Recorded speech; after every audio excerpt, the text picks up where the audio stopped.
కరోమి అంగ యథామతి యథాశ్రుతం. యథామతి యథాశ్రుతం అని ఏమంటారంటే, భగవంతుని గురించి మా గురువు గారి దగ్గర ఎంత విన్నానో అంతే నీకు యాజ్ ఇట్ ఈస్ రిపీట్ చేయగలను.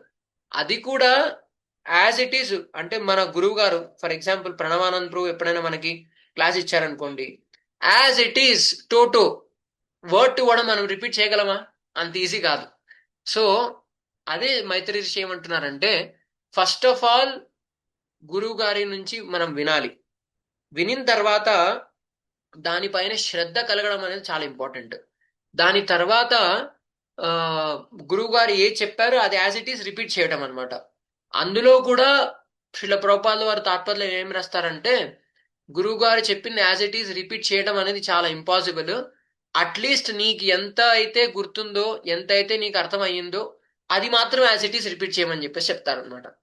అట్లీస్ట్ అంత చేసిన యథామతి యథాశ్రుతం, ఎంతైతే మనకు అర్థమైందో అదే మనం రిపీట్ చేసాం అనుకోండి, అదే మన పర్ఫెక్షన్ అనమాట. మన లైఫ్ యొక్క పర్ఫెక్షన్ ఏంటి అని అంటే, గురువు గారి నుంచి శ్రద్ధతోటి వినటం, దాని తర్వాత మనము ఎంతైతే అర్థం చేసుకుంటామో దాన్ని యాజ్ ఇట్ ఈస్ రిపీట్ చేయటం అనమాట. అప్పుడు మన కర్ణరంధ్రాలు పర్ఫెక్షన్ వస్తాయి. దానితో పాటు మన జిహ్వ ఏదైతే ఉందో నాలుక, అది కూడా పర్ఫెక్షన్ వస్తుంది అనమాట.